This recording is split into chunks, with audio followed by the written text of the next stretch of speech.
Welcome to Grew with Portia, the podcast that uncovers the hidden treasures within grief. I'm your host, Portia the producer, and I'm inviting you to join me on a transformative journey where we will exchange laughter, of course, the best medicine of them all.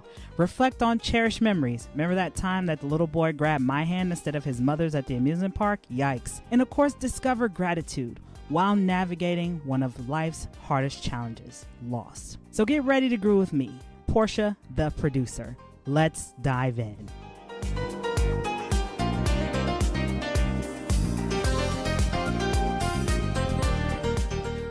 Hello, everybody, and welcome back to Grow with Portia. I am your host, Portia Booker, and as always, don't forget to like, share, and subscribe to keep up with the latest and greatest of all with Grow with Portia. You know, sometimes we encounter people who come into our lives for a season, but they leave an impact and an imprint on us for a lifetime. So I have a treat for all of you today.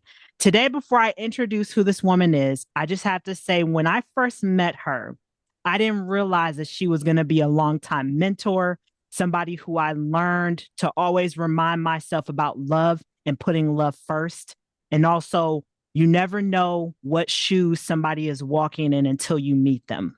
So I have my former mentor, known as the boutique boss in the community here in Cleveland.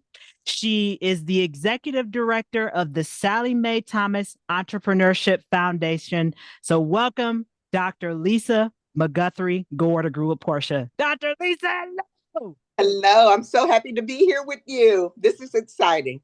Lisa, you see, I'm just like cheesing up a storm. Like, you know, when you're a little kid and you have that favorite aunt or uncle who you can't wait to see. I still get the same way with my favorite uncle. Shout out to my Uncle Kiki. You know who you are. He does the same thing for me all the time. Well, thank you. That feels good.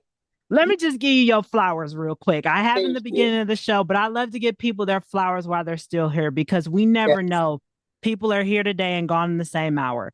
And I just want to let people know, Lisa, you really left an impact on my life. The short time that I worked with you, even on the days that I didn't want to come in, there was just something about the Good Vibes Tribe.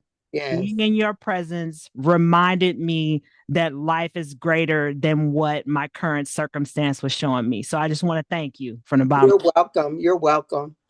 You're welcome. For starters, what are you grateful for today? Not like you're grateful, not like you're not grateful. What are you grateful for today, Lisa? I'm grateful to be on the show with you. That warmed my heart when believe you reached out to me over the summer. And that was wonderful. Just being able to hear from you. I'm just grateful for life. I'm grateful for this new opportunity to smile again, to live again, to recreate who Lisa is again. So I'm grateful for all of that. Absolutely, Lisa. And, you know, you brought up about recreating, right? Reinventing who you are. So those of you who don't know, Lisa lost her husband of 32 years, Donald McGuthry. Was it in 2024, I believe? Yes, it's February 2024. Wow. And Lisa, I had the honor of meeting Donald several times when he was at the boutique. And Lisa, for our audience who's tuning in, please share with them who Donald was. Donald was an amazing man. He was the amazing husband. He was an amazing father. And he was a friend to everyone in the community. And he was an amazing chef, just like top tier. And my heart was broken. Our family was broken. So just missing him and still dealing with the grief of missing him, but learning how to channel it into something good. And Lisa, that's why I invited you on the show, because you have now been remarried. You're newly wedded to also another Donald, Mr. Donald Gore.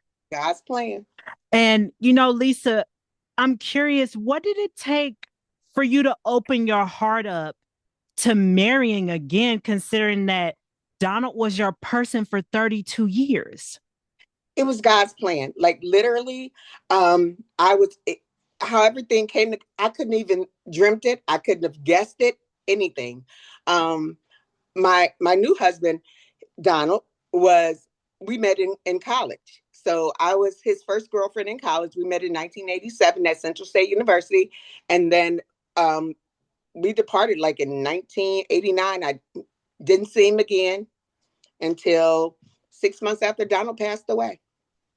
And we reconnected, and it was just like a storybook. He literally lived one block for my daughter here in Columbus.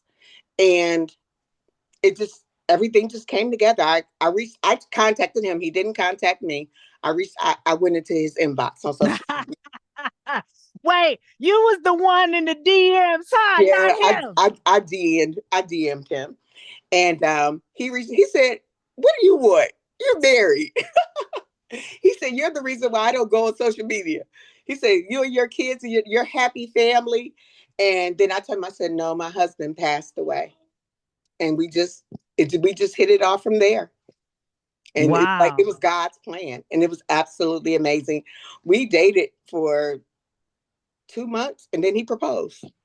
Because I told him, I said, "I'm not someone to date. I'm a wife. God made me a wife." And I guess it was just perfect timing. And Lisa, I mean, how beautiful, right? In the midst of your grief, Yes. still held that love energy that Mhm. Donald had given to you these 32 years. Mhm. And Lisa, you talked about the brokenness Yes. that comes with losing your person. Yes. And can you share with our audience, Lisa, Ooh. how you work with that, how you integrate that into your everyday now as you've entered what I call the parallel, right? You Yes. have the memories with Donald, your former husband. Now you have the memories with your new Donald, but then Yes. you also have the integration of the two and the traditions. Hmm. So how have you learned to integrate that grief, that broken piece into your everyday now? I know that I couldn't do it without God with me. Um, but having Donald is such an amazing man, and then my late Donald was such an amazing man. Donald shared with a few of my friends because I was afraid to like say, "Hey, I'm talking to this guy on the phone," and then one of my friends, she said, "Lisa," because Donald and I had talked about it. He said, "If I were to die," he said, "you would need to have a husband because God made you a wife." He would always tell me that. He said, with us having three daughters, he would always say, "Well, I know I wouldn't ever remarry again." He said, "With the three girls, it's not going to be possible." And I was like, "Oh, yes, you could." He said, "No." He said, I think he knew that he wasn't going to make it past or with the cancer diagnosis. But I still thought that he was going to make it. We were going to make it. Everything was going to be beautiful. We were going to just continue our life as is. And God saw fit to make it different. But I was able to get through this because of the love and the care and what Donald wanted from me. He didn't want me to sit and wallow in grief. He wanted me to live. He would always say, "Lisa, you have to live. You have to live." And that's what I thought with me. I have to live. And I know that we have thoughts of him. We have photos of him through the house, and we carry on like brisket. His brisket was the best thing ever. I'm getting a little teared up. His brisket was the best thing ever, and we loved his brisket. So at how we make sure we incorporate that brisket. His mac and cheese, we talk about him. We share photos. And the man that God blessed me with, he's okay with me, the kids, and he's okay because he knows that he's not in competition with anyone. He knows that Donald is a part of my life. He's a part of the children's life. He's a part of our grandchildren's life, and he's going to be a part. We love his memory, and I can have a day where I can be sad. In those moments, I don't know when it's gonna come up. I can hear a song, and I'm like, wow. I can see something, and it's like, wow. And those feelings are there. So I don't deny the feelings. I'm honest about the feelings, and I address it. Or if you smell brisket out into the ethos, I'm sure, because nobody else made it like Donald or the mac and cheese. No, no, definitely not. Well, my son-in-law's mac and cheese was a little bit better than Donald's. So we got that. Wait, so you extra cheesy, no pun intended. That was a little cheesy that I brought up. Yeah. I mean, but look at the beauty though, Lisa, Mm-hmm. of you're able to hold space for Mm-hmm. both the grief Mm-hmm. and the gratitude Mm-hmm. of memories, right? Yes. With the kids, your daughters, right? I'm sure Mm-hmm. probably if Donald was still around and he would to get remarried, your daughters would probably be like Gladiator more than likely. I'm thinking. Yeah, it would be anything like it is now. It's something. And even at our wedding, we had a destination wedding in Punta Cana, and my grandson gave a speech, and he just talked about. And I never thought, with him being 12 years old, he was 11 at the time. He got up and he gave a speech, and he said, "Yaya." He said, "Yaya, Mr. Donald, I'm so happy that you came into my Yaya's in life." He said, "My Yaya was sad." And I would look at my Yaya and say, "Yaya, you're so sad." He said, "But then you came around. I heard, who is this Mr. Donald?" He said, "But my Yaya started to smile." And he said, "That made me happy because my Yaya was happy." He said, and then I saw him. I said, "He's a nice guy. I guess it's okay." And now we're family. And so out of the mouths of babes, he said it all. And there you go. I mean, even the children, Yeah. right? I think we underestimate Mm-hmm. the grief that children go through, right? Like, yeah, Exactly. children may be resilient, but they see, They see. they They know, mm-hmm. and they feel. That's Mm-hmm. so cute, Lisa, that your grandkids call you Yaya. Yes, they call me Yaya. And through this marriage, I've always wanted sons. So we're the modern day Brady Bunch. I have 3 girls and he has 2 boys. So I have sons now, and they call me Mama. So I love it.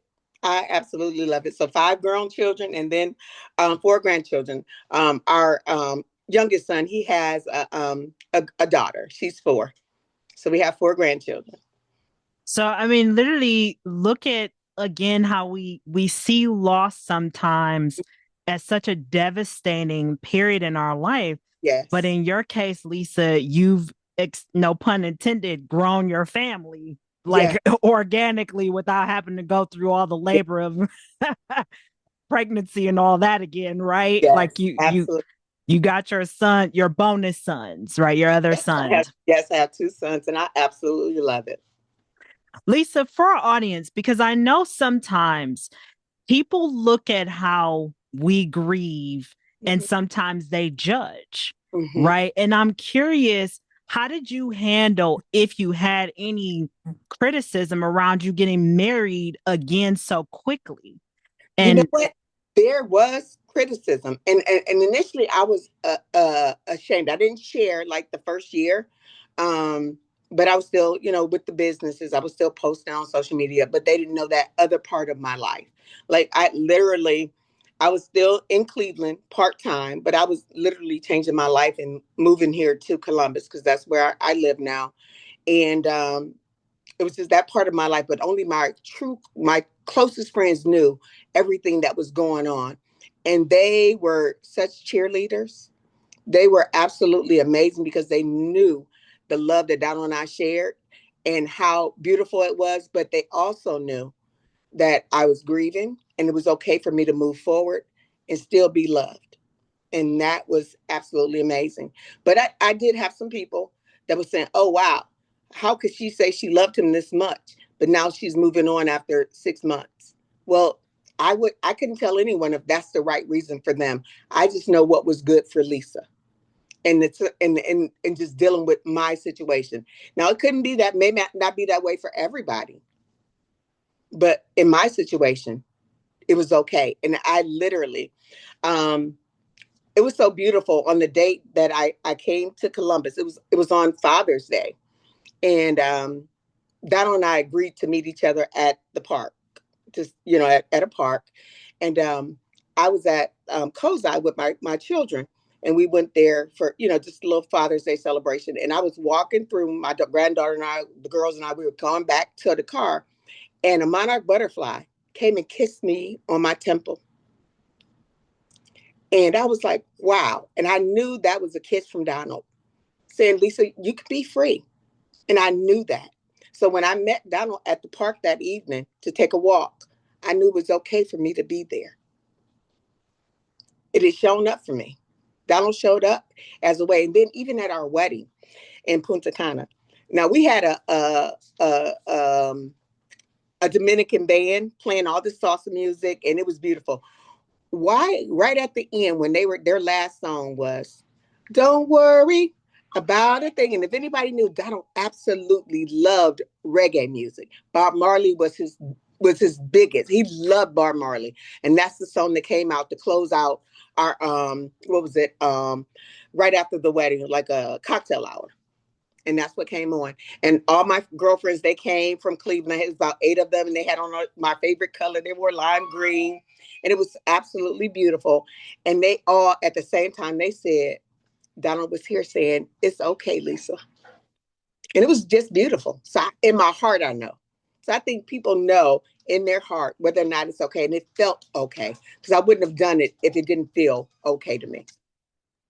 Lisa, I can relate with the monarch butterfly. Mm-hmm, Some of my audience knows that after my mom made mm-hmm, her transition, like right before I said, Mom, make sure you come visit me. mm-hmm, And I remember, just like in the Bible, mm-hmm, Jesus rose from the dead 3 days, mm-hmm, right? 3 days after my mom's transition, mm-hmm. I walked in the front yard and a Wow. monarch was just flying around. Mm-hmm. And I just stood there and I started crying because That was I her visiting knew. you. Yes. Yeah. And that's how it was for me. I knew that it was okay, because I was nervous about going to meet, because I'm like with the same person since I was 25 years old. I'm going on a date to meet somebody at a park. I'm like, oh no. But then after that butterfly kiss, I was like, it's okay. You can go meet him at the park and you're okay. And when I went there, I was okay. I was okay. And I felt like it was okay. And then my baby girl, she was the only one still at home. She literally knew I was talking to someone on the phone. She said, she calls me Belinda. She's like, Belinda, what are you doing? And she used to always hear me in the room crying, but she heard me laughing. And that was like news to her ears. She's like, my mom is laughing. I hear my mom laughing. She said, I want to speak to whoever has you laughing. And that made her feel so much better. And So they it's been a knew. blessing. And I'm glad, Lisa, because I think so many people, and again, you said it, you have to grieve in your own way. You have to Yes. feel into what is Hmm. right for your situation. But I've noticed that so many people become a prisoner of Yes. their grief Hmm. because something has changed, Yes. right? The Yes. accessibility Hmm. to their person Hmm. is no longer in the form that we're used to. Right. Exactly. But for me, I know I can talk to Donald anytime that I want to. I can, if I need direction. I remember right after he passed away, we had a flood in our basement. And I said, okay, I don't know what to do, Donald. I need you here to tell me what to do. And like literally, our maintenance man in South Euclid showed up, and I saw the little form where he written down some notes. Call South Euclid if you ever have a plumbing issue in the basement. Don't call Roto Rooter. That was the little note to me in this little book that he got. And I called them. They came right out, took care of the line. Normally they charge 125. He told me he wasn't charging me anything, but those are the type of things that I experienced, because I'm like, I don't want to do it a flood. I never had to deal with this, but just that thing. And I know even now, like when things are going on, I still, if I need to reach out and talk, I do. Well, I'm glad, Lisa, that you have kept that line of communication open, that love Mm-hmm. energy, even though it's pivoted some, but Donald is Yes. still included Yes. in the family endeavors. Mm-hmm. He is, and we will all. He's always a part of us. I mean, he'll always be. I can't just say, oh, he's separate. He's not. He's always a part of us. Lisa, that's beautiful. And that's why I wanted to have you on the show today, because so many people right now are in that boat where they are possibly a widow. They've been a widow for quite a bit of Mm-hmm. time. They're teeter-tottering on the societal pressures Mm-hmm. of whether it's time for them to move on or not. And Mm-hmm. you are the example of giving yourself the permission to be guided Yeah. continuously by Donald. Yes. And And I'm a also, part of a group called Widows Helping Widows, mm, and I was able to share my story with some of the women in the group. And they call it their next chapter. I don't call Donald my next chapter. Donald was God's plan in my life. But however people want to address it, but they're more open to knowing that there can be love after loss. So a lot of folks close off their heart they don't want to feel anymore, but it's okay to feel. But everybody's, like I tell everybody, everybody's journey of grief is different. Don't expect it to be like anyone else's. You have to grieve how you need to grieve. Absolutely, Lisa. There's no cookie cutter. But okay, you can say that again. Mm-hmm. There is no cookie cutter in your grief journey. Nope. Nope. But I, like, when you asked me, I did have some people that I know felt that I was a little ashamed initially, of sharing that I found new love. But then I said, no, I think it was this year on Father's Day that I openly shared that I had a new love in my life. But prior to that, I kept it really quiet, except for those people that were really, really close to me. And The I think good it was vibes more, tribe. yep. And those good, believe me, they showed up in Punta Cana. They shut Punta Cana down right there with their lime green dresses on. It was absolutely amazing. Yeah, it was a blessing. But I learned that, people are going to think what they want to think, and they can. As long as I'm doing what I feel, that's good enough for me. Excellent, Lisa. We are going to be wrapping up here soon, Lisa. And before we conclude for today, please tell us about your Sally Mae Thomas Entrepreneurship Foundation, and if individuals are interested in connecting with you and learning more about you, how can they do that? Okay, so the Sally Mae Thomas Entrepreneurship Foundation is an extension of Entrepreneur 180, the courses in which I taught when I was in Cleveland, specifically for youth and women entrepreneurs. Just showing the principles, sharing the principles of how to build a sustainable business in the community to help with that personal growth. Here in we've actually enacted it here in Columbus. We've done a lot of coat drives and things like that, but we're working with youth in our community now for summer jobs. My daughter owns a company that's called Too Good Eats, and the children will get hands-on skills with helping to run the business during the summer hours. Yeah, so that's what we're doing right now. And hopefully within the next few weeks, we're going to have the curriculum for Entrepreneur 180 course for women here in Columbus. Excellent. And Lisa, how can people connect with you? So you can connect with me at Signature Events. I don't want to give out my personal email. Signature Events 23 at yahoo.com. That's Signature Events 23 at yahoo.com. Excellent. So those of you, Signature Events 23 at yahoo.com, if you want to reach out to Lisa directly. Also, you can do a Google search probably of the Sally Mae Thomas Entrepreneurship Foundation if you're a woman entrepreneur or a young person who wants to be your own boss someday. Right? Yeah, absolutely. It can change your whole trajectory, the whole lineage. That's how I went to college. My grandmother having a goal and a vision just to keep her children from growing up in poverty. In that order. Yes. Well, everybody, that was Dr. Lisa McGuthry-Gore that you heard from on this episode of Grew with Portia. And that concludes our conversation for today. And until next time, everybody, peace, love, and hair grease, everyone.